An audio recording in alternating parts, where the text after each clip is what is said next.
할렐루야. 오늘은 추수감사주일입니다. 한 해를 살아가면서 하나님의 은혜 베풀어 주신 은혜를 우리가 기억하고 하나님께 감사하는 절기입니다. 성경은 절기를 지키라 이렇게 말씀하셨어요. 근데 절기를 지키는 목적이 뭐냐? 하나님께서 베풀어 주신 은혜를 잊지 않고 기억하고 그 은혜에 감사하며 살라는 것입니다. 출애굽기 12장 7절에 보면 이런 표현이 있어요. 한번 읽어보죠. 너희는 무교절을 지키라. 이날에 내가 너희 군대를 애굽 땅에서 인도하여 내었음이니라. 그러므로 너희가 영원한 규례를 삼아 이 날을 대대로 지킬지니라. 네. 우리는 잊어버리는데 되게 어, 참 익숙하죠. 우리는 잊어버리기에 얼마나 잘하는지 몰라요. 그래서 성경은 절기를 지키는 목적이 뭐냐? 잊어버리지 말라는 거예요. 받은 은혜를 기억하고 잊어버리지 말라는 거예요. 주님의 은혜를 우리가 기억할 때 우리는 감사할 수 있잖아요. 그래서 감사하는 절기를 지키면서 우리가 감사를 생각하면 왜 감사해야 되는지를 생각하겠죠. 거기서 뭘 깨달아요? 하나님의 은혜가 얼마나 큰지를 우리가 발견하겠죠. 그렇죠? 그래서 이번 이 감사 절기를 통해서 하나님의 큰 은혜를 여러분 깨달을 수 있기를 축복합니다. 그러면서 동시에 뭐예요? 은혜를 깨닫는 사람은 동시에 겸손하게 됩니다. 왜냐하면 우리가 하나님의 은혜가 아니면 살아갈 수 없는 인생임을 알기 때문에. 그래서 이 추수감사 절기를 우리가 보내면서 진짜 하나님 베푸신 은혜도 크고 그 은혜 가운데 살아가는 우리에게 정말 놀라운 것은 그 하나님의 은혜가 없이는 내가 살 수 없는 존재이구나. 이걸 우리가 기억하는 목적이 있어요. 그러니까 하나님의 은혜로 살아야 될 존재라는 걸 놓치잖아요. 그러면 금방 우리가 교만해져요. 교만해져요. 그러니까 내가 뭔가 은혜로 깨달은 지식이 우리를 교만케 하고, 내가 하나님께 받은 뭔가 부귀와 명예로 우리가 교만케 되고, 내가 뭔가 좀 세상적으로 가진 것에 대해서 내가 그런 의식을 갖게 되면서 하나님의 은혜라는 걸 잊어버리면 우리 마음이 금방 높아집니다. 높아지는 순간 우리는 그다음부터 뭐 하느냐면 하나님을 찾기보다는 자기 자신에게 안주하고 자기 가진 것에 기초해서 다른 사람을 판단하고 평가하고 우리가 뭔가 된 줄로 알기 때문에 심각해져요. 저도 많이 그런 시간들을 보냈던 것 같아요. 근데 제가 이 감사의 절기를 보내면서 정말 감사 우리가 그냥 입술로 그냥 뭐 몇 가지 받은 은혜를 감사하는 정도로 마치는 게 아니고요. 저와 여러분이 은혜로 구원받은 것을 분명히 안다면, 그게 확실한 은혜라면 우리는 은혜 아니면 살 수 없다는 사실을 인식하여 겸손함으로 나가야겠다는 거죠. 예, 겸손합시다. 아멘. 예, 겸손하자고요. 어, 제가 신학도 공부하고 성경도 좀 많이 알고 또 체험도 많이 좀 하면서 저도 모르는 순간에 제가 여기저기 다니면서 이제 하나님 은혜로 이번에도 인도네시아 가서 많은 목회자들 앞에서 이제 강의하고 또 뭐 이런 일들을 하다 보니까 어느 날 저는 좀 뭔가 된 것 같고 다른 사람은 그렇지 못한 것처럼 여겨질 때가 있었어요. 근데 그게 교만이에요, 교만이에요. 제가 이번에는 이런 마음을 가지고 가서 섬겼어요. 안 된 제가, 서지 못한 제가, 함께 서지 못한 그분들과 함께 말씀을 같이 나누고 격려하고 기준이 뭔지 보고 따라가는 이 자세를 가지고 나눴어요. 그러니까 정말 저에게도 하나님 은혜가 함께 하고요. 그분들에도 은혜가 함께 하는 것을 보겠더라고요. 우리가 된 줄로 여기지 말라 그러잖아요. 우리는 어떤 순간에 우리도 모르는 순간에 뭔가 된 것 같고 뭔가 가진 것 같고 뭔가 내가 남보다 나은 것처럼 여겨지지만 사실 하나님의 관점으로 보면, 그리고 하나님의 은혜 거두시면 우리는 금방 바닥인 것을 금방 알잖아요. 혹시 모르시면 좀 기다려 보시든지요. 네. 그러니까 은혜가 정말 필요하구나. 그렇게 보면 남을 우리가 바라볼 때 뭐예요? 이 인간도 은혜가 필요한 것처럼 저 인간도 은혜가 필요하다, 이렇게 우리가 여겨지는 것 같아요. 이 감사의 절기에 우리가 하나님의 크신 은혜를 발견하고 깨닫고 누리는 저와 여러분이 되기를 소망합니다. 아멘. 제가 그 은혜라는 찬양이 오늘 일부 예배 드리면서 생각이 났어요. 그때 가사가 뭐 그런 게 있는 것 같은데, 그래서 버벅거려서 2부 예배 드리기 전에 여기 제가 찾았어요. 이런 말이 있어요. 은혜라는 찬양에 이런 가사가 있더라고요. 내가 들여왔던 모든 것들이, 내가 지나왔던 모든 순간이, 내가 걸어왔던 모든 순간이 당연한 것 아니라 은혜였소. 몇 년 전에 지방 감리사가 돼가지고 해외 연수 가면서 어느 높은 산 위에 올라간 적이 있어요. 기차를 타고 이렇게 쭉 올라가가지고 내렸더니 갑자기 머리가 핑 돌고 가슴이 답답하고 앞이 잘 안 보이려고 그러고 그러더라고요. 그래서 이게 뭐냐 그랬더니 고산병이래요. 산소가 부족해가지고 빙글빙글 도는 거예요. 그때 거기서 한참 좀 헤맸습니다. 뭐 거기서 사진도 찍고 뭐 이렇게 있지만 얼른 내려오는 게 좋겠다 싶기도 하고, 그래서 어쨌든 거기서 좀 머물다가 내려오면서 이런 생각이 들었어요. 지금 뭐 우리 숨 마음껏 쉴 수 있잖아요, 우리. 이게 너무나 당연한 것 같잖아요, 이거. 근데 그게 조금만 떨어져도 우리는 그냥 눈앞이 핑핑 돌고요, 가슴이 답답하고요, 이런 체험을 하게 되지더라고요. 너무나 당연하게 여겼던, 그냥 숨 쉬는 것이 자연스러운 것처럼, 그냥 먹을 수 있는 게 자연스러운 것처럼, 그냥 배설하는 거 하나도 뭐 우리 어려움 없이 하다 보면 이런 게 은혜라는 사실을 전혀 사실 우리가 깨닫지 못하죠. 이런 추수감사 절기를 통해서 우리의 모든 삶이 전적으로 하나님의 은혜인 것을 발견할 수 있기를 축복합니다. 네. 이 하나하나가 얼마나 크고 놀라운 은혜인가, 얼마나 감사할 일인가, 참 얼마나 소중한 일인가, 이런 생각이 참 들어요. 주님의 은혜를 잊어버리지 않아야 될 가장 중요한 이유는 하나님과 우리와의 온전한 관계성을 유지하는 것이라고 할 수 있죠. 추수감사절을 보내면서 무엇보다 참 우리 주님을 기쁘시게 하는 삶을 살기 원하는, 그래서 저는 이번 주간에 이제 쭉 이번 주일 설교를, 목회자에게 그런 부담이 있거든요. 설교 준비 벌써 주일 지내고 나면 월요일부터 다음 주일 설교에 대해서 생각하는 이런, 근데 부담이 있어서 기도하는 가운데 교회에 베풀어 주신 하나님의 은혜가 참 많이 생각이 되더라고요. 이 한교회가 여기 오기까지 하나님께서 은혜로 함께 하신 사건들을 이렇게 생각해 보면서 정말 참 큰 은혜가 여기까지 함께 했구나, 이런 생각을 하면서 오늘 그래서 설교를 어떤 부분을 하려고 하냐면, 이런 은혜 가운데 하나님께서 우리에게 주신 것 중에 참 중요한 말씀 중에 하나가 뭐였냐면 성령에 의한 삶인데요, 성령과 동행하는 삶 중에 진리에 동의하는 삶, 이게 거의 우리에게 영적 랜드마크 같은, 우리의 삶을 인도해 오시는 아주 중요한 기초를 이루는 말씀이었다, 이런 생각이 들었어요. 그래서 특별히 오늘 우리 추수감사절 절기를 맞아서 이런 영역을 우리가 다시 한번 좀 돌아보고 좀 정리하는, 물론 처음 듣는 분들도 꽤 많을 거라고 여깁니다만 그런 시간을 가지면 좋겠다 싶어서 우리 오늘 성령과 동행하는 삶이라는 주제로 말씀을 나누려고 합니다. 피차의 은혜가 되는 시간이 되기를 기대합니다. 첫째, 신약 시대는 성령의 시대입니다. 구약 성경은 새 언약에 대해 예언합니다. 새 언약이라는 말은 신약을 의미하고요, 그것이 신약에 어떻게 성취되는가를 우리에게 보여줍니다. 예레미야 31장 31절부터 읽겠습니다. 같이 읽죠. 제가 31절, 여러분 32절, 4절인데요 두 절씩 교독하죠. 여호와의 말씀이니라, 보라 날이 이르리니 내가 이스라엘 집과 유다 집에 새 언약을 맺으리라.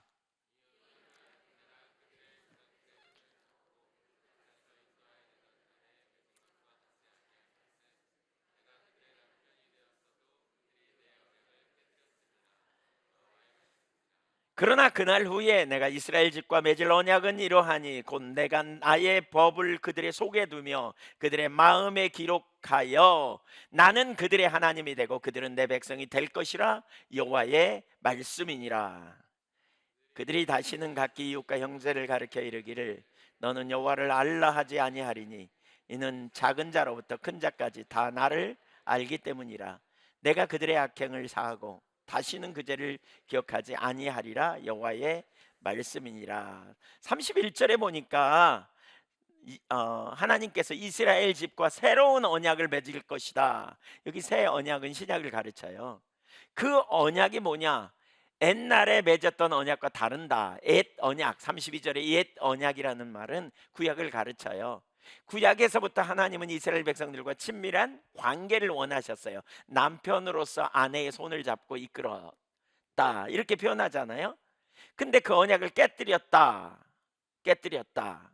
왜 언약을 깨뜨렸는가? 33절에 보니까 이런 표현이 있죠. 곧 내가 나의 법을 그들의 속에 두며 그들의 마음에 기록하여 나는 그들의 하나님이 되고 그들은 내 백성이 될 것이라. 이게 새로운 언약이에요. 그러니까 과거에는 이스라엘 백성들과 하나님이 언약을 맺으면서 그 말씀을 주셨는데 십계명 두 돌판에 써서 주셨잖아요. 근데 이제 십계명 두 돌판이 아니라 너희 마음에 말씀을 기록할 것이다. 그래서 너희는 내 백성이 될 것이다, 이렇게 표현하고 있거든요. 그리고 너희가 말씀대로 살게 될 것이다, 이렇게 말하고 있어요. 그러니까 하나님께서 하나님의 백성들의 마음에 하나님의 법을 그들의 마음속에 기록한다라고 말하고 있는데, 이 구약의 예언이 신약의 성령으로 말미암아 성취되는 일이 일어납니다. 고린도후서 3장 3절을 우리 한번 같이 읽어볼까요? 너희는 우리로 말미암아 나타난 그리스도의 편지니 이는 먹으로 쓴 것이 아니요 오직 살아계신 하나님의 영으로 쓴 것이며 또 돌판에 쓴 것이 아니요 오직 육의 마음판에 쓴 것이라. 네, 여기 하나님께서 새 언약은 하나님의 법을 하나님의 마음에 기록하신다, 이렇게 말하셨는데 그것이 어떻게 성취되었는지를 보여주는 구절이에요. 하나님의 영, 그 성령으로 성취된다, 이렇게 말하죠. 성령께서 우리 안에 내주하셔서 순간순간 말씀을 생각나게 하시고 순간순간 말씀을 깨닫게 하셔서 우리로 하나님의 말씀대로 살 수 있도록 하신다는 거예요. 그래서 예수님이 이 땅에 오셨고 십자가 달려 죽으시고 우리 죄를 사하시고, 이제 누구든지 예수를 믿으면 거듭나게 되고 예수 믿는 자에게 성령을 선물로 하나님이 주시는 거죠. 그래서 예수 믿는 자 안에 성령님이 오십니다. 그리고 성령께서 우리 안에 거하셔서 진리로 인도하시고 말씀대로 살 수 있도록 인도해 주신다는 겁니다. 아멘. 자, 고린도후서 1장 21절 22절을 좀 읽어봅니다. 우리를 너희와 함께 그리스도 안에서 굳건하게 하시고 우리에게 기름을 부으신 이는 하나님이시니 그가 또한 우리에게 인치시고 보증으로 우리 마음에 성령을 주셨느니라. 우리를 굳건하게 하나님 앞에 세우고 하나님과의 관계를 온전케 하시는 분은 하나님이신데 그 일을 위하여 보증으로, 완전히 그 삶을 살기 위하여 보증으로 성령을 주셨다는 거예요. 바꾸면 성령으로 말미암아 우리가 하나님 앞에서 굳건하게 설 수 있다라고 말하고 있어요. 그래서 성령으로 새 언약이 성취돼요. 고린도후서 3장 6절도 한번 보겠습니다. 자, 여러분이 말씀을 잘 듣고 따라오셔야 이게 이해가 되어지거든요. 네, 네, 축복합니다. 예, 네, 3장 6절 같이 한번 읽을까요? 시작.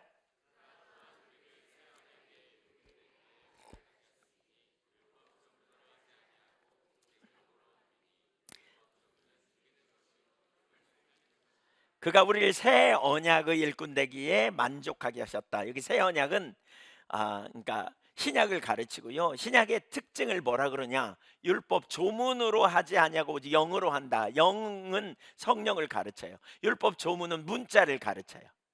그러니까 우리가 사실 기록된 말씀, 예를 들면 여기서 말하는 율법 조문은 기록된 말씀을 의미하는 건 아니지만, 그것만을 말하는 건 아니지만, 예를 들면 성경을 아무리 우리가 잘 읽어도요, 성령의 조명이 있어야 깨달아지고 깨달아져야 실제가 되거든요. 그래서 율법 조문으로 하지 아니하고 오직 영으로 한다. 영은 성령을 가르쳐요. 모든 영어 성경이 그래서 다 주요한 영어 성경이나 이 다른 번역들을 보면 성령으로 번역해요. 오직 성령으로 함이니 율법 조문은 죽이는 것이요 영은 살리는 것이다. 성령님이 우리 안에 내주하셔서 우리를 인도해 가시는 삶, 이것이 구약의 성취예요. 구약과 신약의 차이가 뭐냐? 성령님이 우리 안에 내주하신 사건이라고 말할 수 있어요.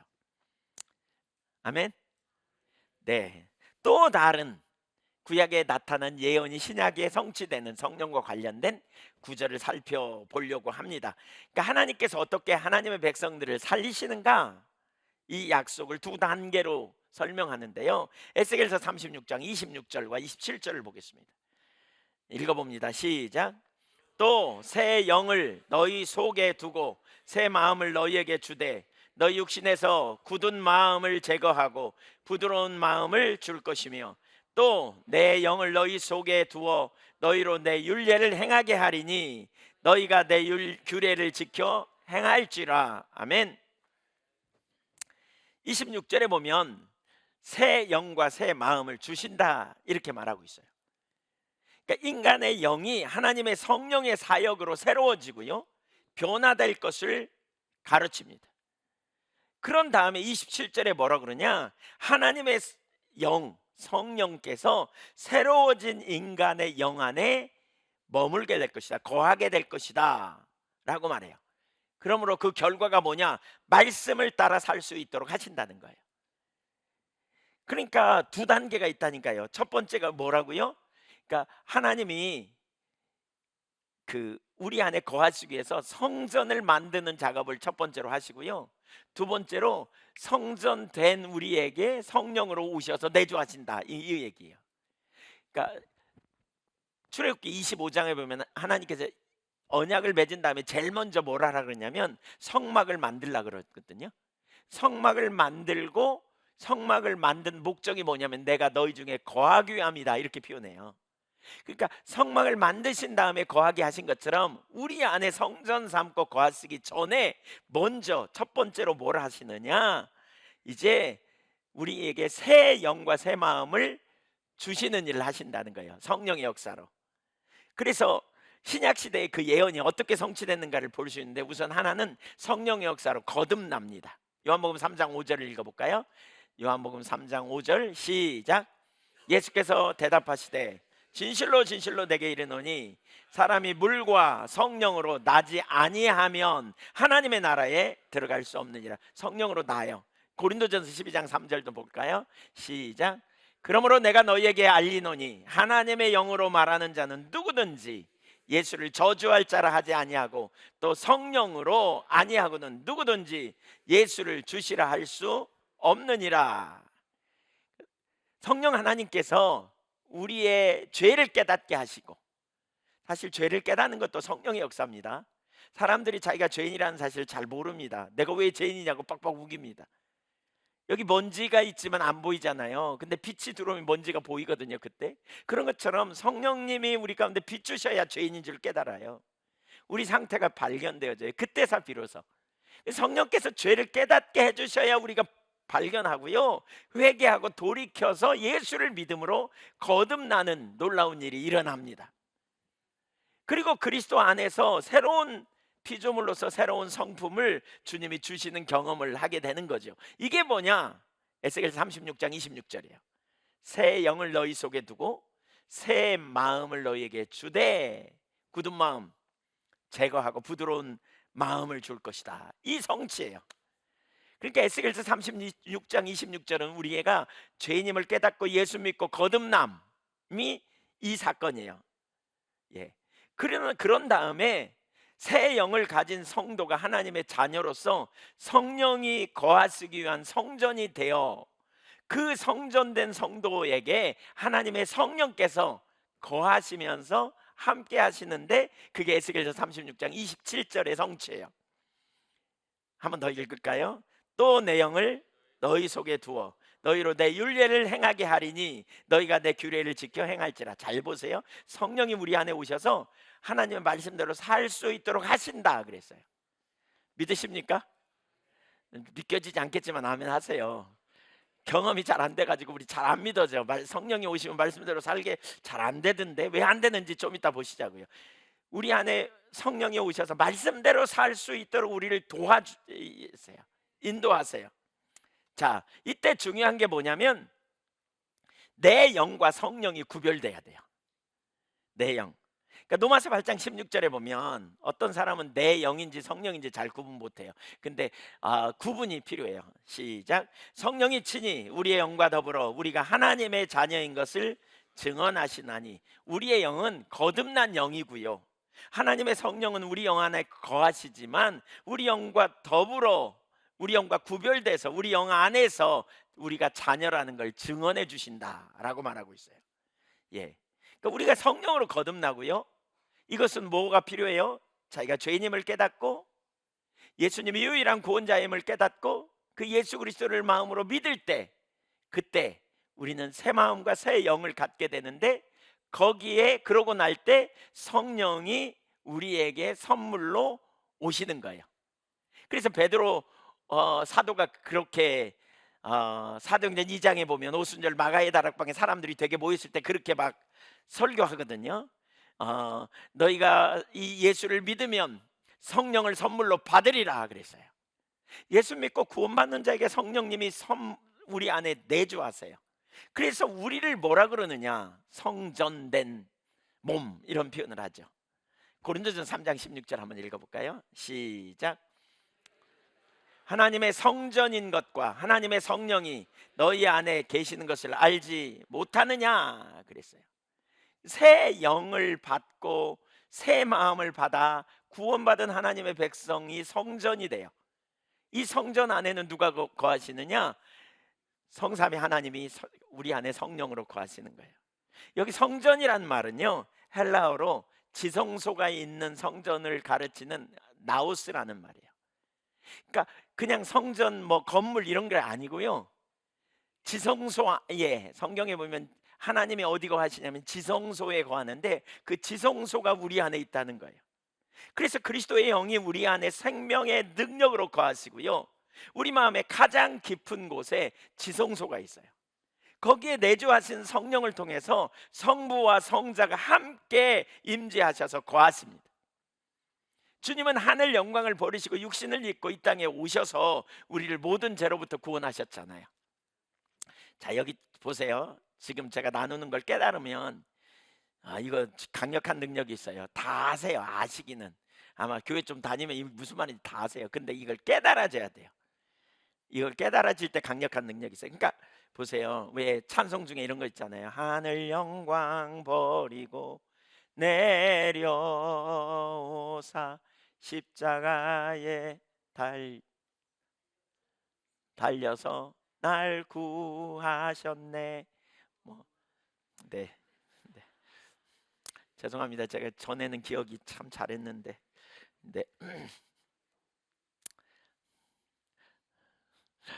네, 한번 같이 해볼까요? 같이 예, 하늘 영광 버리고, 하늘 영광 버리고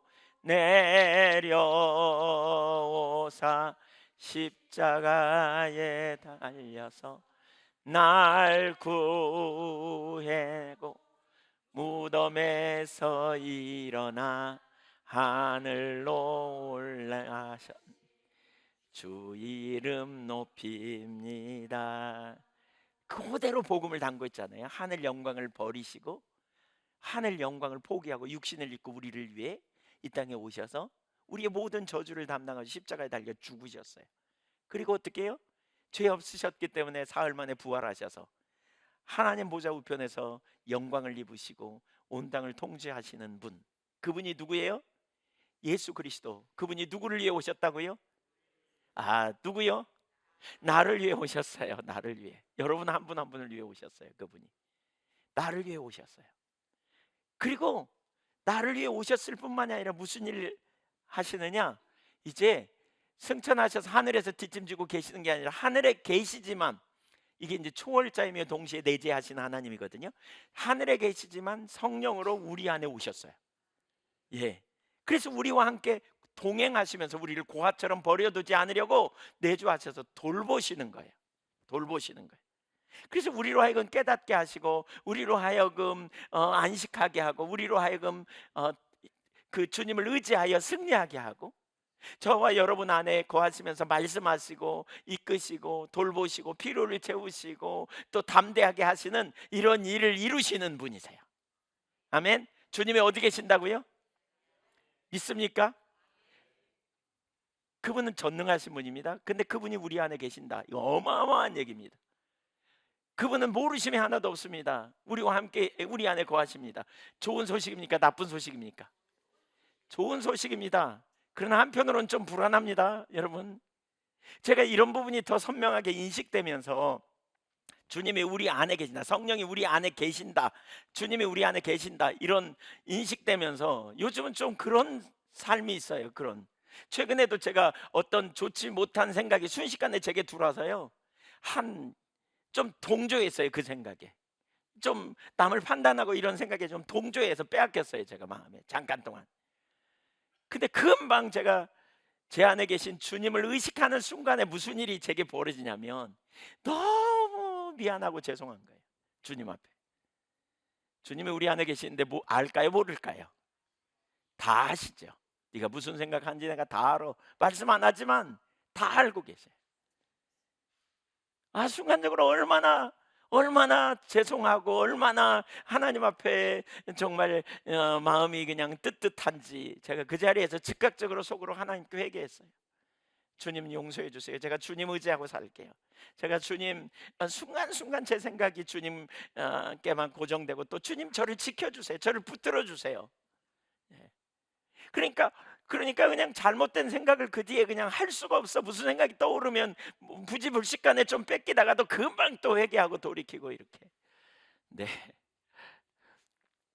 우리가 주님께 집중하면, 성령님께 집중하면요, 죄를 이길 수 있어요. 네, 요한복음 14장 16절 이하를 한번 좀 볼까요? 많이 찾았던 구절이지만, 내가 아버지께 구하겠으니 그가 또 다른 보혜사를 너희에게 주사 영원토록 너희와 함께 있게 하리니 그는 진리의 영이라.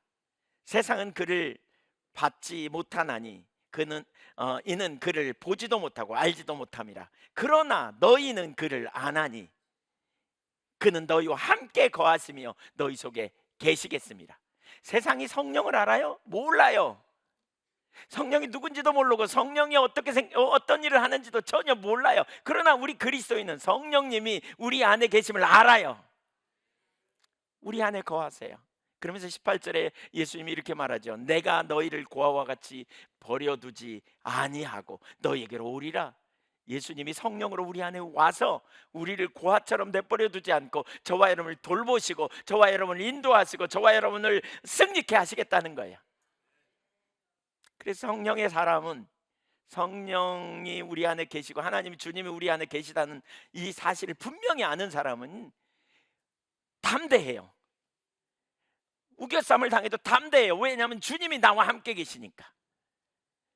한계를 경험할 때도 낭망 안 해요. 왜냐하면 주님이 전략을 갖고 계시니까.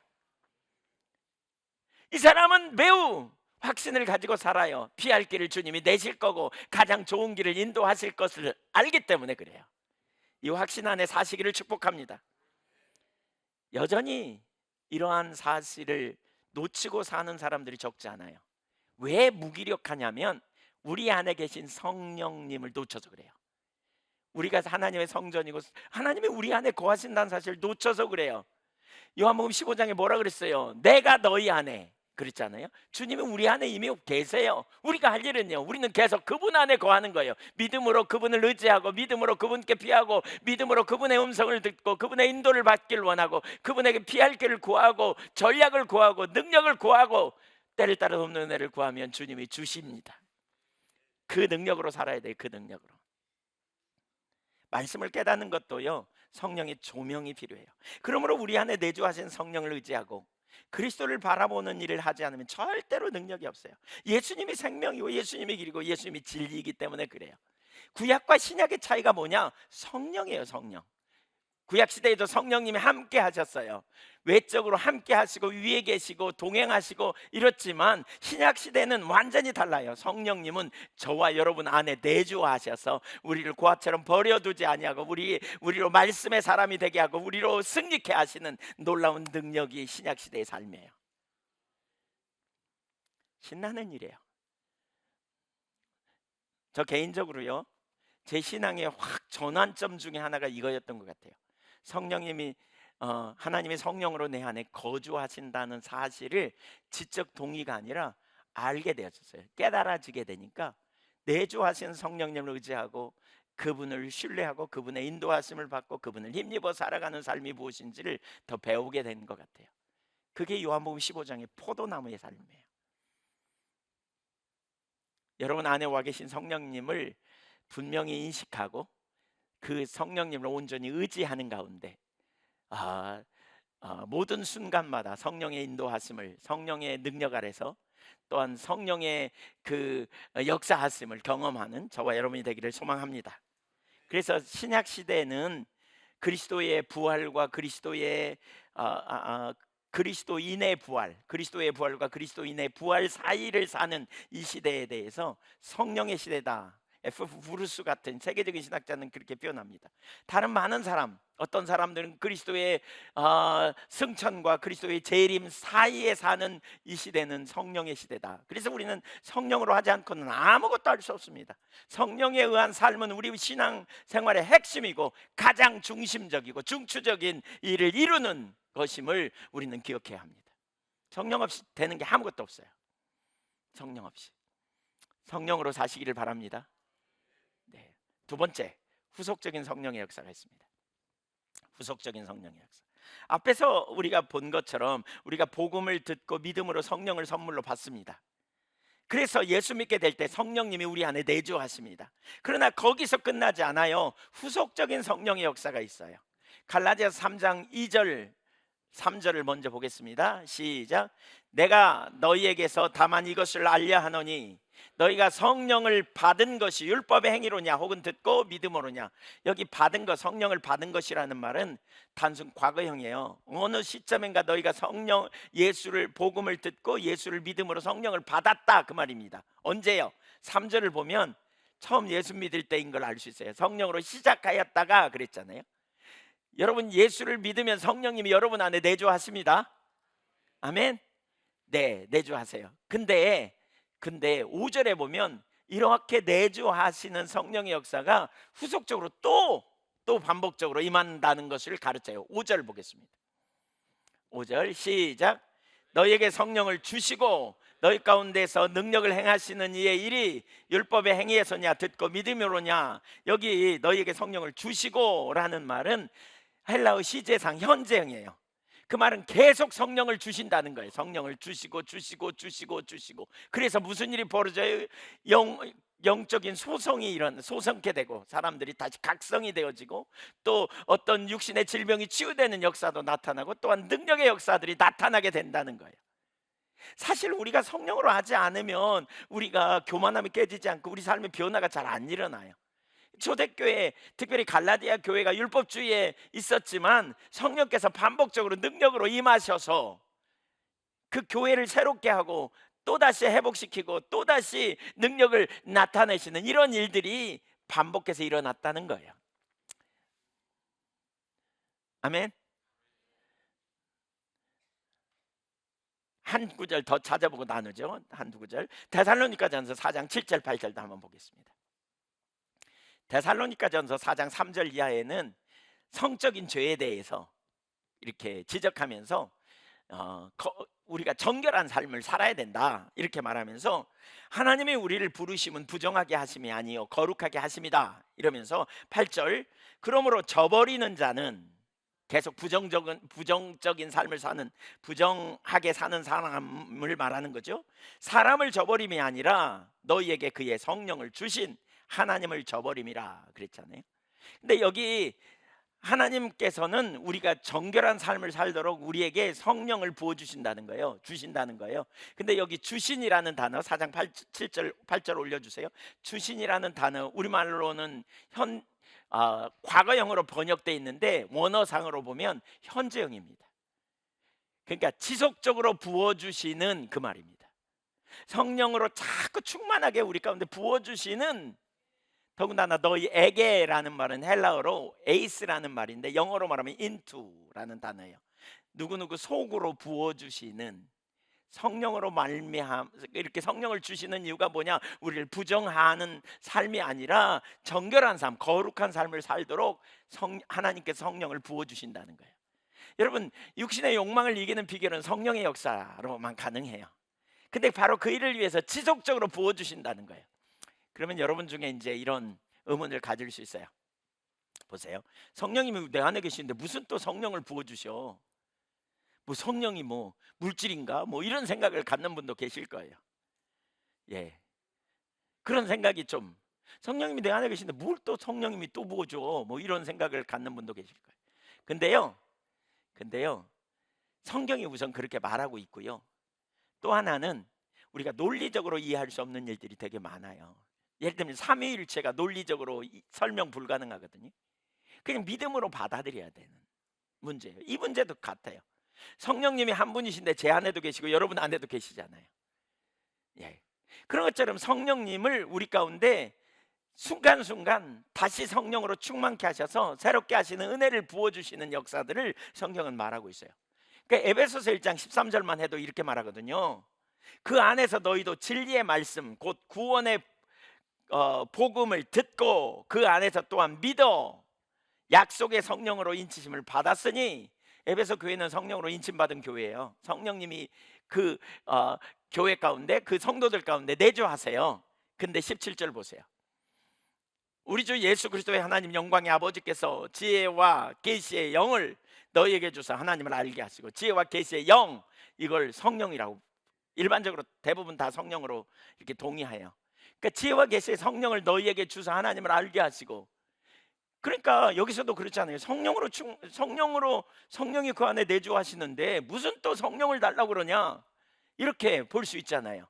그래서 과거에 성경 번역한, 우리말로 번역한 학자들이 초창기에 과거에 번역한 개역 한글 성경에는 이걸 뭐라고 번역했냐면 지혜와 계시의 정신을 너희에게 주사, 이렇게 번역했어요. 성령님이 계신데 무슨 또 성령을 달라 그래. 근데 사실 원어적 의미를 봐도 그렇고 대부분의 학자들이 공감하기를 여기서 말하는 영은 지혜와 계시의 정신이 아니고 성령이다, 이렇게 해석해요. 그러니까 이미 우리 안에 성령님이 와 계시기 때문에 또 다른 성령의 역사가 뭐 필요한가? 아니에요. 기억하세요. 우리는 언제나 성령으로 충만해야 돼요. 계속적인 하나님의 성령의 기름 부으심의 역사가 우리에게 필요해요. 그런 은혜를 계속 누릴 수 있기를 축복합니다. 예, 그런 은혜가 우리에게 필요해요. 이 후속적인 성령의 역사도 두 종류로 또 나눌 수 있어요. 이제 이게 더 나가면 좀 복잡하긴 하지만, 그리고 지금 시간상 다 다룰 수는 없지만 이게 두 가지로 나눌 수 있어요. 그게 뭐냐? 에베소서 5장 18절을 대표적으로 내주하시는 성령 충만의 역사예요. 이건 이제 제가 조금 이따 다룰 거예요. 내주하시는 성령으로 충만케 되는 삶이 하나 있고요. 성령 충만이라는 단어, 예, 내주하신 성령으로, 이건 되게 현재형이에요. 그러니까 계속 성령 충만해야 될 것을 말하고 있는 성령 충만을 얘기하고요. 또 다른 하나는 능력으로 성령께서 어떤 사건 어떤 상황에 능력으로 임하셔서 성령의 나타남을 통해서 어떤 사역을 감당하도록 해주시는 그러한 기름 부으심이라고 할 수 있어요. 이거는 이제 사도행전에 주로 나타나는 사도행전 4장 8절, 또 사도행전 13장 8절인가 거기 보면 13장 9절인지 거기 보면 성령으로 충만하게 되어라는 단어는 대부분이 단순 과거형이에요. 그 시점에 어떤 사건을 해결하기 위해서 혹은 어떤 역할을 감당하도록 하기 위해 하나님께서 성령을 부으셔서 그 일을 잘 감당해내도록 하신 거예요. 그 일을. 실제 예수님은 이 두 가지 성령의 인도를 따라, 누가복음 4장에 보면 광야에 시험 받으러 갈 때도 성령의 인도를 따라 받았고요. 또 아버지가 행하시는 일을 볼 때도 성령의 인도를 따라 받았어요. 그러니까 성령의 인도하심에 매우 민감했어요, 예수님은. 동시에 성령의 능력으로 또한 사역을 감당하셨어요. 그래서 누가복음 사도행전 10장 38절에 보면 예수님에 대해서 그런 표현을 하죠.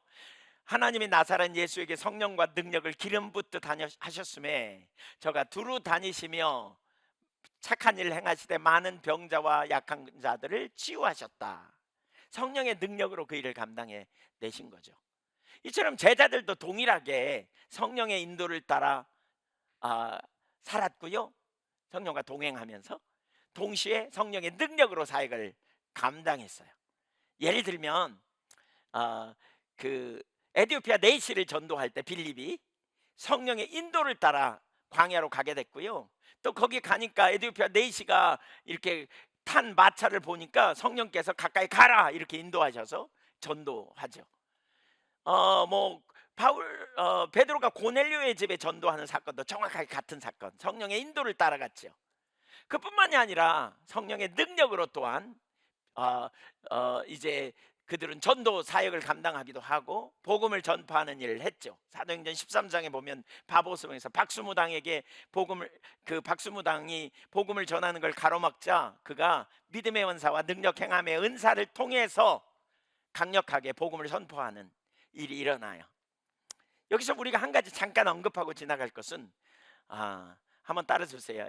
양자택일의 진리, 양면성의 진리. 우리가 성경에 보면 양자택일의 진리가 있어요. 양자택일의 진리가 뭐냐면 둘 중에 하나만 선택해야 돼.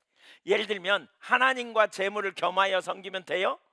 안 돼요. 이건 양자택일의 진리이기 때문에 하나님이든지 돈이든지 그래요. 또 예를 들면 여호수아 24장에 보면 여호수아가 그런 표현 하잖아요. 너 강 저편에서 섬기던 아모리 사람의 신이든지 아니면 여호와든지 섬길 자를 택하라 이렇게 말하잖아요. 하나님이든지 그 아모리 사람의 신이든지 이거 양자택일의 진리. 우리가 예수도 믿고 세상도 믿고 이거 안 돼요. 두 개 안 돼요. 예, 우리가 성령도 따르고 육신도 따르고 이거 안 돼요. 이거 양자택일의 진리가 아닌 게 있어요. 그러나 양면성의 진리가 있어요. 동전의 양면처럼 동전 하나가 양면을 가지고 있는 것처럼 말씀과 성령의 조화를 이루는 것, 이거는 말씀도 깊이 알고 성령에 의한 삶을 사는 것, 이건 동전의 양면같이 양면성의 진리예요. 또 성령과 동행하는 삶과 성령의 능력으로 사역을 감당하는 것도 양면성의 진리예요. 함께 가야 돼요. 왜 에베소서 4장 30절이면 성령을 근심케 하지 말라 그런 표현이 있거든요. 그건 뭐와 관련이 있냐면 내주하신 성령과 동행하는 삶, 성령을 분노케 근심케 또 고통스럽게 하지 말라, 슬프게 하지 말라 이런 의미죠. 내주하신 성령을 슬프게 하지 말라 이런 의미예요. 또 데살로니가 전서에 보면 뭐가 있냐면 성령을 소멸하지 말라 이런 표현이 있어요.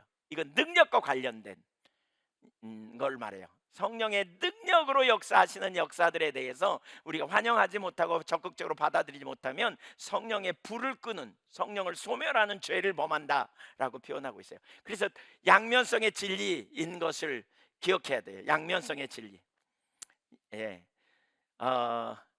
능력으로 임하신 성령 충만과 동행하신 성령 충만은 함께 가야 돼요. 아멘. 네. 세 번째. 이제 중요해요. 다 중요했지만 성령의 온전한 통치 가운데 들어가는 성령 충만. 오늘 이 부분을 좀 나누려고 해요. 이게 이제 우리 예한교회 하나님이 주신 그러한 어떤 토대를 이루는 지금까지 여기 인도하시는 과정의 핵심적인 말씀이었다고 볼 수 있어요. 실제로 5장 18절을 한번 읽어봅니다. 시작.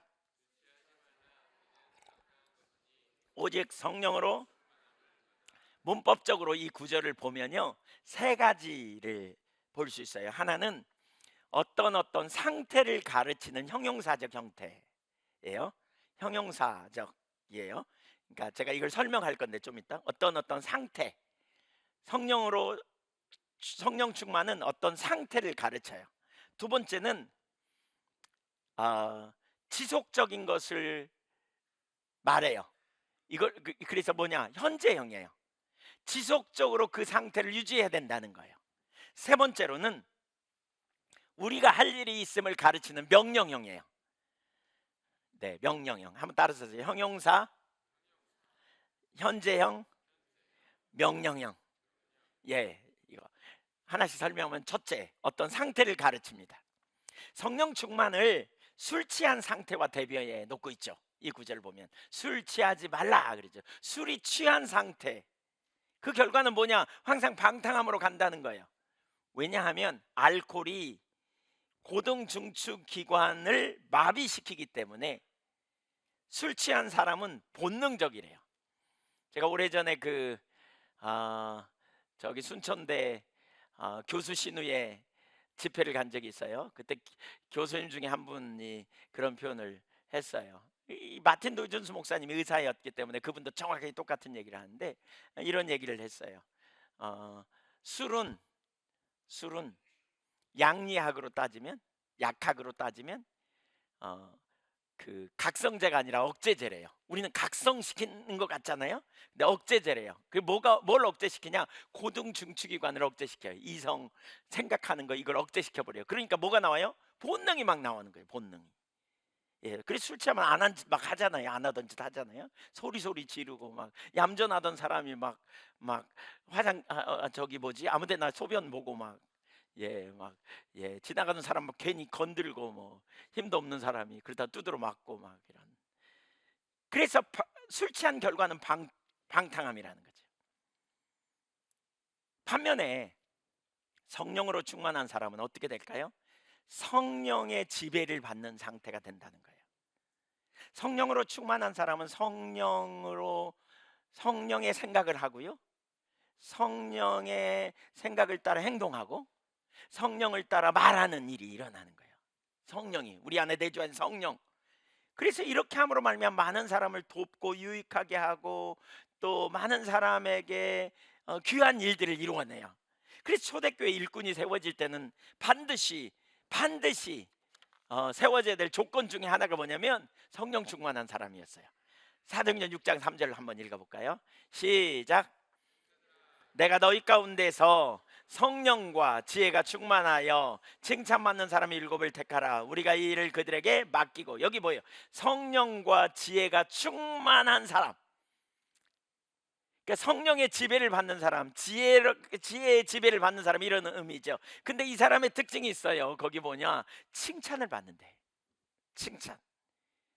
성령과 지혜가 충만한 사람은 주변 사람들이 칭찬을 받아. 여러분 누구를 칭찬해요? 아니, 예. 예, 누가 칭찬받냐고요? 보통 우리가 누구를 칭찬해요? 예, 어떤 사람을 칭찬해요, 여러분? 잘 사는 사람, 못 사는 사람, 욕심대로 사는 사람, 이기적으로 막 나가는 사람, 아니면 베풀고 나누고 선하게 행동하는 사람. 어떤 사람인지 감 잡히시죠? 네, 감 잡히시죠? 사도행전 6장에도 보면 온 무리가 이 말을 기뻐하여 믿음과 성령이 충만한 사람, 7명의 집사들을 뽑으면서 믿음과 성령이 충만한 사람을 뽑았다, 이렇게 말하고 있거든요. 예, 사실 다른 사람에게 왜 칭찬받을까요? 왜 다른 사람들이 좋아할까요? 선하게 살기 때문에 그래요. 타인을 배려하고 섬기는 삶을 살기 때문에. 그래서 초대교회는 이런 일꾼들을 찾아서 이런 일꾼들을 세웠다는 거예요. 교회 가운데 이런 일꾼들이 세워져야 돼요. 한번 생각해 보세요, 여러분. 가까이 그냥 생각해 보세요. 만약 여러분의 가정에 맨날 술 취하는 사람이 있으면 어때요? 힘들어요? 안 힘들어요? 힘들죠. 예. 여러분의 남편이 맨날 술 취했으면 아내는 정말 힘들 거예요. 자녀들은 또 어떻고요? 여러분의 아내가 맨날 술 취했어요. 부모가 맨날 술 취했어. 자녀들 죽어요. 그러면 죽어요. 반대로 반대로 여러분의 남편이 맨날 성령으로 충만해 있어. 그럼 어떻게 될까요? 그 아내는 아주 행복할 거예요. 기쁨이 넘칠 거예요. 반대로 여러분의 아내가 성령으로 충만해 있어. 그러면 그 가정은 아주 행복이 넘칠 거예요. 부모가 성령으로 충만한 부모야. 그러면 자녀들은요. 예, 격려를 받고 사랑을 받고 위로를 경험하고 안정감을 느끼고 집에 가면 포근하고 무슨 얘기든지 말하면 싸매주고 감싸주는 이런 일이 일어나지 않겠어요? 야, 오늘 설교 들으니까 그 인간 성령 충만하게 해야 되겠구나, 해달라고 기도해야 되겠구나, 혹시 이런 생각이 막 올라오나요? 예, 그 인간 전에 이 인간부터 기도하세요. 여러분 자신부터 기도해야 돼. 아, 하나님 제가 성령으로 충만케 해주세요. 하나님 제가 성령 충만해야 되겠어요. 진짜 진짜 한 사람이 성령 충만하면 주변이 살아요. 주변이 한 사람이 성령 충만하면 주변이 위로를 받아요. 우리가 성령으로 충만해야 될 이유가 거기 있어요. 사도행전 11장 24절을 한번 볼까요? 바나바는 착한 사람이요 성령과 믿음이 충만한 사람이래.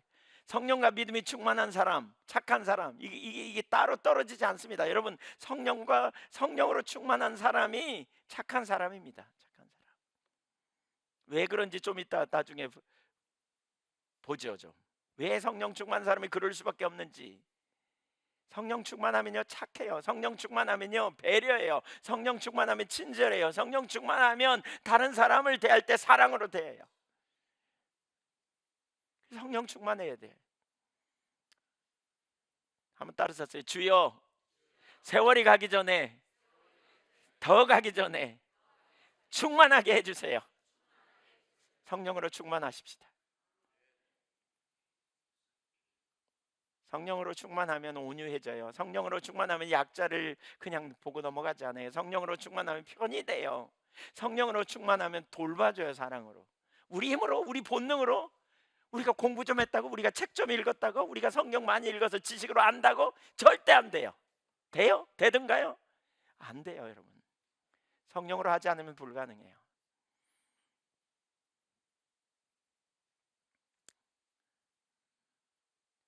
성령 충만하면, 그 다음에 거기 뭐라 그랬어요? 24절. 그래서 큰 무리가 주께 더해졌대. 안디옥 교회에 크게 부흥했대. 성령 충만하서. 왜? 편안하거든. 거기 가면 위로를 받거든. 거기 가면 마음이, 누군가가 내 마음을 이해해주고 내 편이 되어주고 돌봄을 받는 느낌이 들고. 우리 성령 충만해야 된다니까요. 여러분, 가정에 이런 일들이 일어나야 돼요. 우리 다음 세대를 세울 때 진짜 부모들이 성령으로 충만하고 자녀들을 온유함과 사랑으로 돌봐주고 배려해주고 기다려주고, 이렇게 이런 일이 일어나야 돼요. 정말 성령 충만을 소원으로 품으세요. 여러분, 성령 충만하고 싶다. 성령 충만해야 되겠다. 두 번째, 성령 충만은 첫 번째 뭐라고요? 성령으로 지배당하는 상태예요. 성령님이 나를 끌고 가는, 성령님이 나를 주관하는, 성령님이 나를 이끄는 그런 상태. 두 번째, 성령으로 충만한 상태는 계속 유지돼야 돼요. 잠깐이 아니에요. 문법적으로 현재형이라 그랬죠. 이례적인 것이 아니에요. 지속적으로 성령으로 충만한 삶을 우리는 살기를 원해야 돼요. 이렇게 지속적으로 성령으로 충만해지는 삶을 사는 사람에게는 세 가지 열매가 그 삶 속에서 나타나요. 하나님과의 관계에서 뭔가 변화가 일어나고요, 자기 자신의 삶이 달라져요. 그 다음에 이웃과의 관계가 달라져요. 그래서 5장 18절에 성령 충만을 얘기했다가 19절부터 21절까지 분사 형태로 연결이 되어집니다. 분사 형태로. 그 성령 충만의 결과인데요. 19절에 한번 같이 읽어봅니다. 시작. 시와 찬송과 신령한 노래들로 서로 화답하며 너희의 마음으로 주께 노래하며 찬송하며. 여기 다양한 방식으로, 시로, 찬송으로, 신령한 노래로 서로 공동체가 연합하여 진정으로 하나님을 예배하게 됩니다. 진정으로 하나님을 찬양하고 하나님을 높이고, 그래서 그 예배에 기쁨이 있습니다. 하나님을 만나는, 그리고 하나님과 교제하는, 하나님의 임재 안에서 오직 주님만을 전 존재로 예배하는 일이 일어납니다. 두 번째로는 삶의 관점이 달라져서 놀라운 변화가 일어납니다. 그런 사람, 성령 충만한 사람, 20절을 한번 읽어볼까요? 시작. 범사에 우리 주 예수 그리스도의 이름으로 항상 아버지 하나님께 감사하며. 누가 범사에 항상 감사할 수 있나요? 누가? 하나님의 관점을 가진 사람이 이게 가능해요. 과거에 나는 내 관점으로 봤더니 그 인간 뭐 아이고 세상에 왜 이렇게 나는 재수가 없냐, 되는 일이 하나도 없네, 맨날 그랬다면 이제 성령으로 충만하니까 보이는 게 합력해서 선을 이루시는 하나님이 이 모든 상황을 주관하고 계시고 내 모든 것이 은혜고, 그러니까 범사에 항상 감사해요. 항상 감사할 뿐만 아니라 항상 하나님을 믿음으로 안정된 심령과 평안함과 기쁨이 넘치는 이 삶이 되는 거예요. 상황은 하나도 안 변해도 내가 보는 관점이 달라졌어. 이 모든 순간에 하나님이 나를 합력해서 선을 이루신 하나님이 가장 좋은 길로 인도하시리라. 믿음 안에서 그래서 진정한 감사가 일어나요. 모든 것이 은혜인 것을 깨닫고 감사하는 거죠. 정말 놀라운 은혜, 하나님 앞에 감사하는, 자신이 변화가 일어나요. 내 안에서 내면의 변화. 그래서 주변에 감사하게 돼. 보세요, 한번 여러분 옆에 사람 보세요. 얼마나 감사한지, 나하고 살아줘서 또 나랑 함께 해줘서. 네, 빨리 보세요. 보시라 하니까 왜 안 보여요? 아, 참, 나 같은 사람 이렇게. 네, 가까이 보지 말고 아내를 찾으셔야지. 예, 아내와 남편을 찾아서 이렇게 자녀들을 찾아서 보세요. 눈 한번 마주쳐 보세요. 정말 감사하다고. 감사한가요? 맞아요? 네, 아멘. 네. 오늘 저기 예배 마치면 우리 남편께, 직장 나가서 못 오신 남편께 문자라도 보내든지 전화해서 고맙다고 이렇게. 와, 열매가 막 나온다. 네, 세 번째 21절 보세요. 그리스도를 경외함으로 피차 복종하는 일이 일어납니다. 이게 무슨 얘기예요? 그리스도의 뜻이 우선이에요, 내 뜻보다. 그래서 인간관계를 맺는데 그리스도의 뜻을 따라서 맺는 거죠. 그래서 22절부터 그 밑에 보면, 5장 22절부터 그 밑에 보면 부부간의 관계 하나님의 질서 가운데 세워지고요. 6장 1절부터 4절까지 보면 뭐죠? 부모와 자녀와의 관계를 볼 수 있고요. 그 다음에 그 뒤에 보면 직장 상사와 부하의 관계를 다루고 있어요, 그 안에서.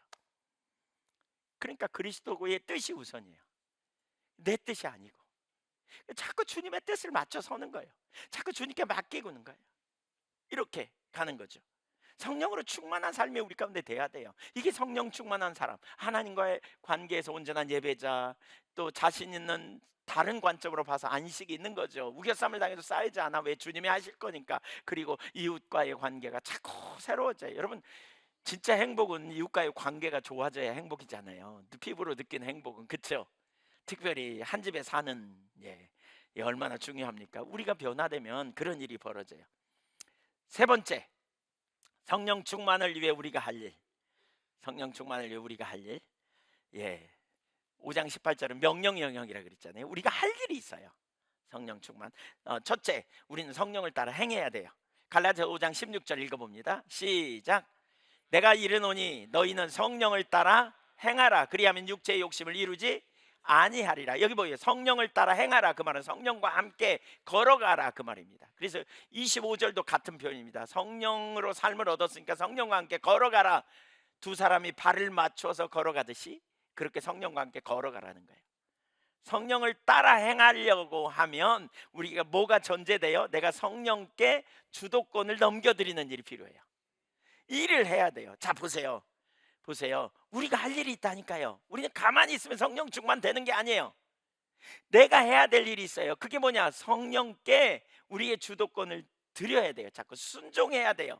그러면 육체의 욕심을 이루지 아니하리라. 그러면서 17절에 우리말 성경에는 번역되어 있지 않지만 왜냐하면이라는 단어를 거기 넣어서 읽어야 돼요. 시작. 왜냐하면 육체의 소욕은, 성령은 육체를 거스리나니 이 둘이 서로 대적함으로 너희가 원하는 것을 하지 못하게 하려 함이로다.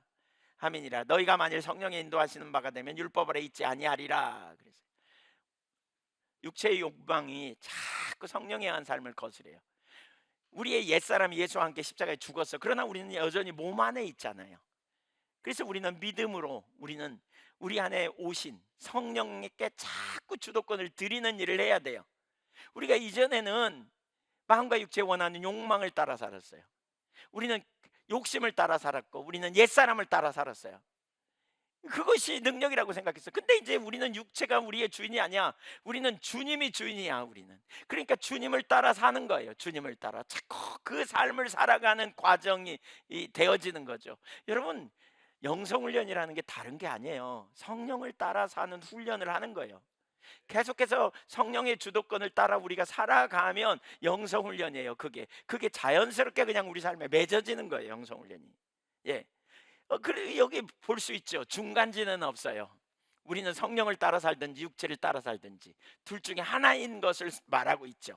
우리가 계속 성령을 따라 살면 우리는 성령의 열매가 우리에게 맺어지고 우리 삶에 놀라운 자유함이 있어요. 그러나 육체를 따라 살면 우리는 뭐예요? 육체 열매를 맺고 율법 아래 결국 놓이게 된다는 거죠. 19절 이하를 보면 21절까지, 그 다음에 5장 19절 이하를 보면 육체 열매 18가지를 거기 쫙 얘기합니다.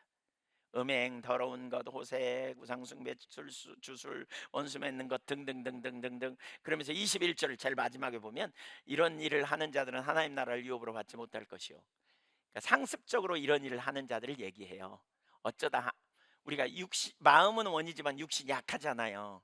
그래서 마음으로 결단하지만 금방 우리가 실수해서 넘어지면 또 어떻게 해요? 우리 그리스도인들은 회개하고 또 주님 은혜를 구하고 다시 서죠. 그렇기 때문에 이런 일을 우리는 지속적으로 그 자리에 가지는 않아요. 그러나 에이 뭐 어떻게 말씀대로 다 살 수 있까니 뭐 이렇게 타협하면서 그냥 적당히 살아가는 사람들을 두고 얘기하는 거예요. 이런 거. 반면에 우리가 성령을 따라 행하면 성령의 열매를 맺어요. 갈라디아서 5장 22절. 오직 성령의 열매는 사랑과 희락과 화평과 오래 참음과 자비와 양선과 충성과 온유와 절제니 이 같은 것을 금지할 법이 없느니라. 자, 여러분 성령을 따라 행하십시다.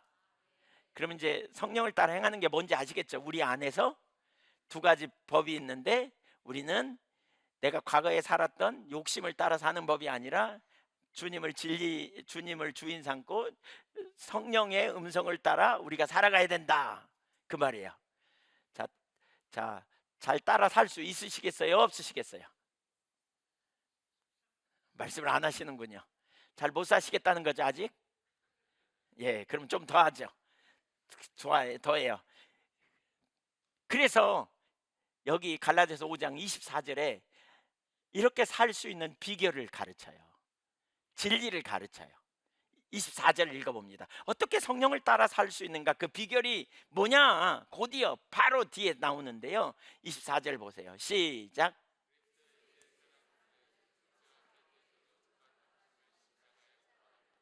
뭐 박을 것이다 이게 아니에요. 이미 뭐 박았어요. 어디서요? 십자가에서. 누가 죽으실 때? 예수님이 죽을 때 우리도 함께 우리 옛사람이 못 박혀 죽었습니다. 아멘. 그때 뭐와 함께? 정욕과 탐심을 함께 못 박았습니다. 믿습니까? 네. 그래서 우리는 성령과 동행하여 살 수 있다는 거예요. 그래서 25절에 그렇게 말해요. 만일 우리가 성령으로 살면 또한 성령으로 행할지니 성령과 함께 걸어가라. 성령으로 너희가 삶을 얻었으니, 이 말이에요. 자, 여기까지만 해도 말씀대로 살아가기가 쉬워요, 어려워요? 설교 그만해요? 좀 더 해야 되겠어요? 좀 더 해야 되겠죠? 네. 도대체 말씀 십자가에서 달려 죽었다는 말의 의미가 뭔지, 왜 그럼에도 불구하고 안 되는지, 이걸 마지막으로 이제 정리하면서 살펴보고 마치려고 하는데, 네 번째예요. 네 번째, 성령을 따라 사는 삶은 곧 진리에 동의하는 삶이다. 한번 따라서 보세요. 성령을 따라 사는 삶은 진리에 동의하는 삶이다. 우선 요한복음 16장 13절에 보면요, 성령은 우리를 모든 진리로 인도하세요. 진리의 성령이 오시면 그가 너희를 모든 진리 가운데로 인도하시리니 라고 말씀했어요. 아주 중요하죠. 그러니까 이런 얘기예요. 우리가 어떤 상황을 만나든지 어떤 환경을 만나든지 성령님은 우리를 진리로 인도하세요. 예, 진리로 인도하세요. 그러면 우리가 할 일이 있어요. 성령님은 뭐 한다고요? 우리의 멱살을 잡고 끌어다가 그 자리에 서게 하지 않아요. 성령님은 우리를 진리를 말씀하세요. 그럼 우리가 할 일은 뭐냐면 그 진리에 말씀하시는 성령님께 반응하고 가는 일은 우리가 해야 돼요. 그러니까 우리가 인도를 따른다는 말은 그 순종이 전제되어 있는 거죠. 그 사역에 복종하려는 자세가 전제되어 있어요. 성령의 인도하심에. 예를 들어 볼게요. 우리가 살아가면서 어떤 갈등에 부딪혀요. 유혹이 온다든가 뭐 그렇죠. 유혹이 와요. 유혹이. 해서는 안 될 짓을 하게 막 해. 눈 한번 딱 감고 거짓말하면 돈이 생길 유혹이 생겨. 예를 들면, 예. 근데 누가 얘기해, 누가. 예. 근데 내 안에서 또 어떤 음성이 들려요. 어떤 음성이 들려요? 이런 유혹을 받을 때 어떤 음성이 들립니까? 예, 너 잘됐다, 기회다. 빨리 그렇게 해라. 뭐 이런 음성도 들릴 거고, 또 한쪽에서는 안 돼, 그건 죄야.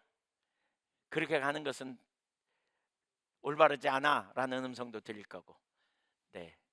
첫 번째 음성이 많이 들릴 수도 있고 두 번째 음성이 많이 들릴 수도 있어요. 아니면 두 번째 음성은 하나도 안 들릴 수도 있어. 첫 번째 음성만 들릴 수도 있어요. 첫 번째 음성은 누구 소리? 옛사람, 옛자에서 나오는 본능과 그걸 이용한 사단의 음성이라고 말할 수 있고요. 두 번째 소리는 누구 소리요? 성령의 음성이에요. 성령의 음성. 어떤 상황에서든지 진리로 인도하신다니까요. 어떤 상황에서든지 이걸 우리가 잘 기억해야 돼요. 그래서 영적인 분별력이 주어지면 성령의 음성을 들어요. 그래서 우리가 여러분 이 주님의 음성을 들어야 돼요. 또 달 얘기해 볼게요. 결혼했어요. 그래가지고 결혼해서 살다 보니까 부부끼리 싸워. 예, 영애자매 가끔 그런 일이 있죠?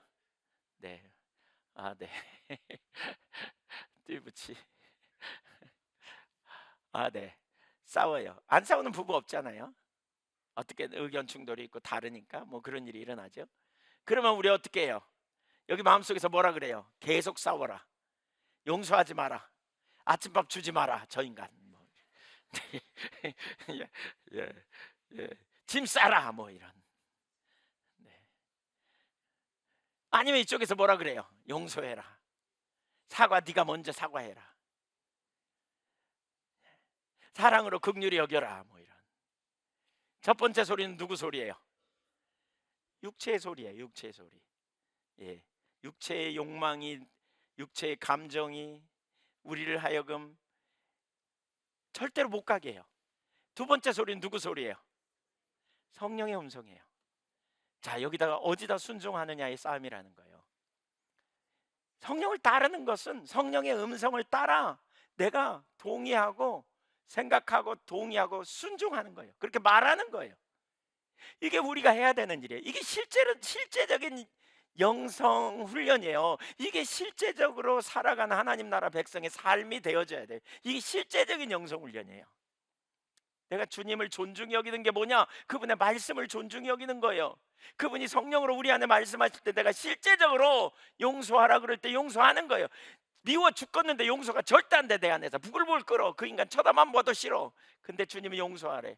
그러면 내가 성령께 진리에 동의하기로 순종하기로 작정하는 거예요. 예. 마귀의 음성을 거절하고 성령께 동의하고 순종하고 믿음으로 반응하여 따라가면 우리는 하나님을 존중해 여긴 것이고 그게 성령님께 우리가 권위를 드리는 순종하여 따라가는 삶이에요. 어떻게? 그렇게 해보시겠어요? 마음대로 살아보실래요? 옆에 사람 한번 축복하세요. 잘해봅시다. 이렇게. 아, 예, 왜 저기 예, 뭐 다투셨어요? 왜 박 권사님은 안 하시는 것 같은데. 네, 예, 잘해봅시다. 아멘. 네, 잘해봅시다. 근데 어려운 이유가 있어요. 이 순종이 그럼에도 불구하고 순종이 뭐 거기까지 알고 그냥 쉬우면 너무 좋겠지만 어려운 이유가 있어요.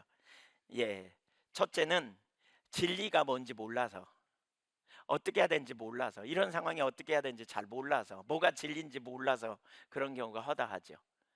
예, 우리가 성경을 그래서 많이 알아야 되는 이유가 거기 있고요. 또 혼자 자기 문제는 안 보이지만 다른 사람 문제는 잘 보여요. 그러니까 여러분이 감정에 뒤집어 써가지고 앞에 안 보이거나 여러분이 낭망되거나 여러분이 화가 났거나 그럴 때는 깨어있는 누군가한테 물어봐야 돼요. 내가 이런 상황이면 어떻게 하냐고.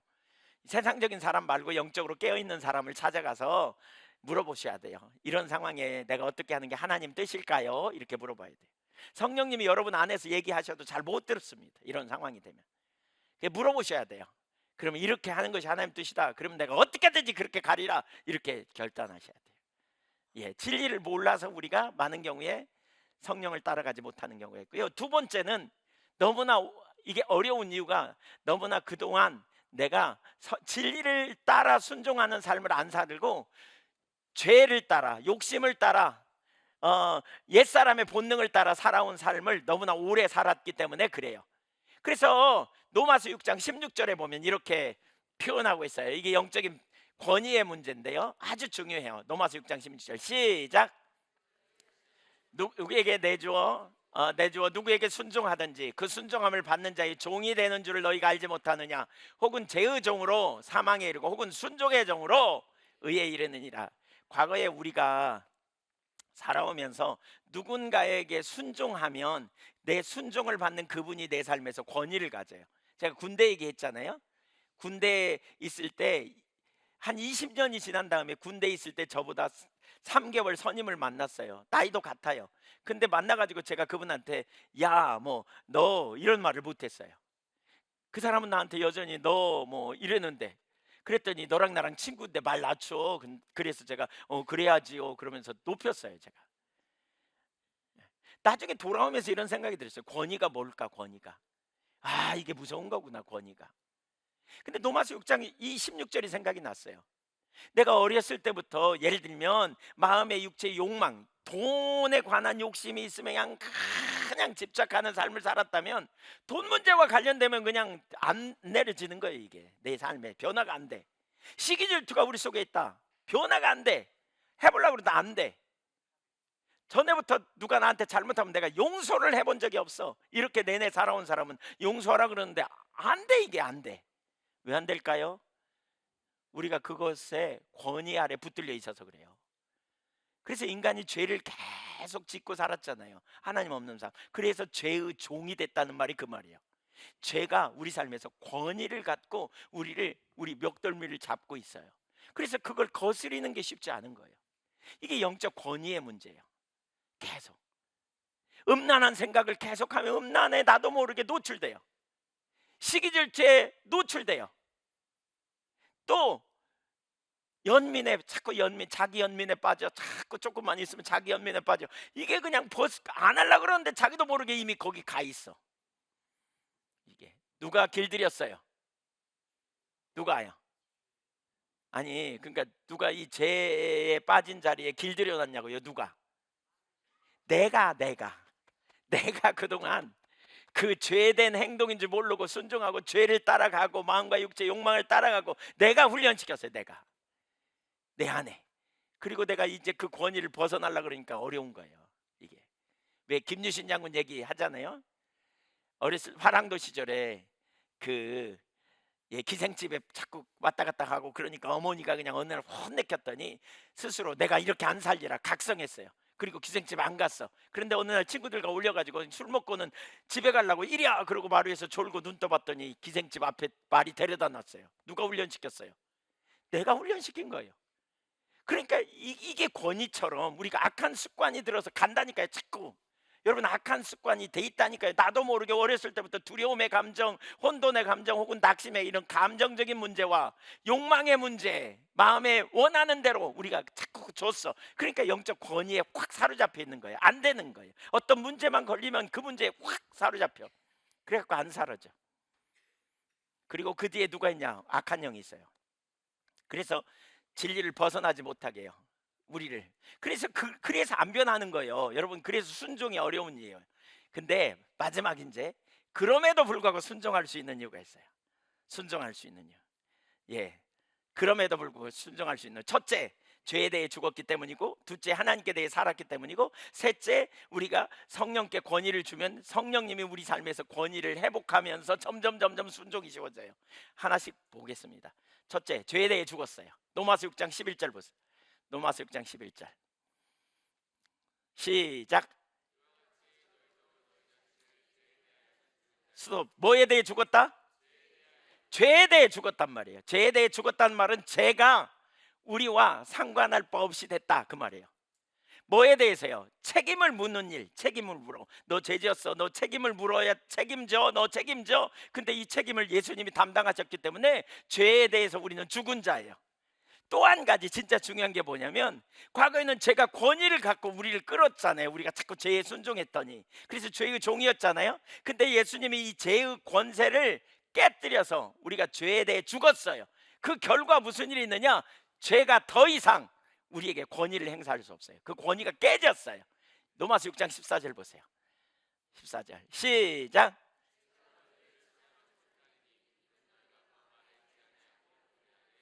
죄가 권위를 내세울 수가 없어. 이제 따라서 죄의 권위는 내 삶에서 깨졌다. 안 된다고 말하지 마세요. 안 돼요, 안 돼요 이러지 마세요. 그 속는 거예요. 안 되는 게 아니에요. 예, 안 되는 게 아니에요. 이제 벗어났어. 우리는 사냥꾼의 울무에서 풀려났어. 우리는 매였던 죄가 맸던 줄이 끊어져 버렸어요. 우리는 이제 그 죄를 따라갈 이유가 없어요. 우리는 성령님을 따라가야 돼요. 끊어졌기 때문에 그래요. 한번 따라서 보세요. 죄는 죽었다. 권위는 깨졌다. 용서 못한다고요? 그 옛날 내 사람이죠. 난 이제 그리스도 안에 새로운 사람이에요. 나는 죄로부터 자유케 됐어요. 나는 이제 죄의 권세가 깨졌어요. 난 새 사람으로. 난 성령을 따라 갈 수 있게 됐어요. 죄의 권위는 깨졌어요. 기억하세요. 깨졌어요. 여러분 노예에서 해방됐다니까요. 그래서 우리는 마음대로 갈 수 있어요. 이제 마음대로 할 수 있어요. 이제 우리는 주님의 진리 안에서 우리는 자유케 될 수 있어요. 마음속으로 꺼리끼는 것이 있다면, 혹시 꺼리낀다면, 혹시 안 된다고 막 어떤 감정이 여러분을 누르고 막 그렇다면, 화장실 같은 데 가가지고 사람 보는 데서 하면 미쳤다 그러니까 화장실 같은 데 가서 혹은 방에 가가지고 죽었다, 너는 권위가 깨졌다, 난 진리를 따라갈 거다, 이렇게 선포하세요. 심하면요, 여러분 그렇게 하면 어쩌면 여러분 속에서 이상한 현상이 나타날 수 있어요. 그동안 하도 오랫동안 붙잡고 속였던 놈이, 이 악한 놈이 여러분 속에서 이제 쫓겨가려고 그런 현상이 나타날 수도 있어요. 예, 마귀의 견고한 진이 파해지는 순간이기 때문에 이 얼마나 강력한지 몰라요. 우리는 권위 아래서 자유케 되는 거예요. 두 번째. 네. 오늘 설교가 유난히 긴 거예요. 우리 형제들 저기 조금 힘들 것 같은데. 네. 평상시도 그런가? 하여튼 조금 길어요. 네. 두 번째, 우리는 하나님에 대해 살았어요. 하나님에 대해 살았어요. 로마서 6장 11절 보세요. 후반부 보세요. 그리스도 예수 안에서 시작. 그리스도 예수 안에서 하나님께 대하여는 믿습니까? 우리는 하나님에 대해 살아 있어요.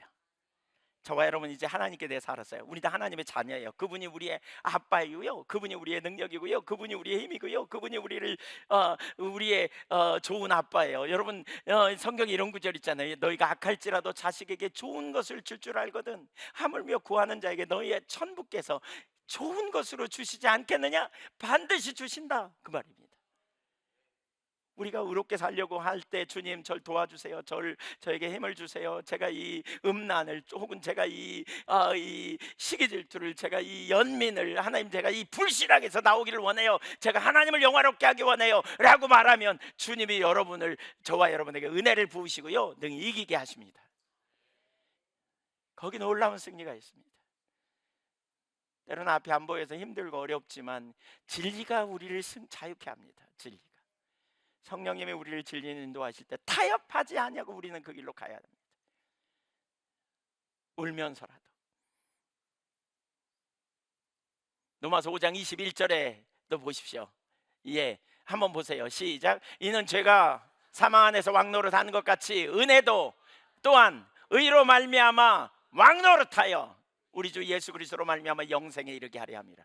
은혜의 왕노릇을 얘기해요. 과거에는 죄가 사망 안에서 왕노릇했다면 이제 주님의 은혜가 저와 여러분에게 왕노릇해요. 저와 여러분을 도우세요. 저와 여러분을 새롭게 하세요. 저와 여러분을 이끌어 주시고요, 능히 이기도록 우리를 붙들어 주세요. 믿습니까? 예. 혹시 부부싸움 하다가 잘 안 되면요, 용서하고 화해 안 되면 화장실 잠깐만 휴전 그러고 들어가서 죽었다 그러고 나오세요. 아버지 도와주세요 그러고 나오세요. 그 진리에 동의하는 거예요. 사랑한다고, 용서한다고, 축복한다고, 미안하다고, 고맙다고, 이렇게 순종해 가는 거예요. 이렇게 마지막 한까지 그 결과가 뭐냐? 그렇게 되면 어떻게 되냐? 보세요. 우리가 성령께 계속 순종해 가잖아요. 이렇게 자꾸 진리에 순종하잖아요. 그러면 과거에는 죄가 우리 삶에서 권위를 가졌다면 이제 말씀을 주시는 성령님이 우리 삶에서 권위를 갖기 시작해요. 그러니까 성령님이 우리 가운데 순종해 줬더니 성령님이 우리 삶에서 점점 권위를 가지고 우리 삶을 인도해 주시고 우리 삶을 통치하시고 우리를 이끌어 가시는 영향력이 점점 커져요. 그러면 우리는 계속 성령에 의한 삶을 살아야 되잖아요. 맞죠? 그러면 이렇게 하다 보면 점점 쉬워질까요? 어려워질까요? 쉬워져요. 훨씬 쉬워져요. 순종하는 거 하나도 안 어려워요. 이제 부부간에 다투고 맨날 삐지면 막 뒤집어지고 이랬던 사람들이 화해하고 용서를 빌고 이렇게 나누기 시작하면 점점 시간이 갈수록 부부간에 하나 되는 거 점점 쉬워져요. 미워했던 사람 용서 못했던 마음에 용서하기 시작하면 점점 쉬워져요. 내 감정을 거스리는 진리, 과거에는 엄청 어려웠는데 점점 악한 습관이 깨지고 선한 습관이 생기면서 점점 순종하는 거 점점 쉬워져요. 그렇게 되면 무슨 일이 벌어져요? 성령님이 우리 안에서 권위를 갖기 시작해요. 이걸 뭐라 그러냐?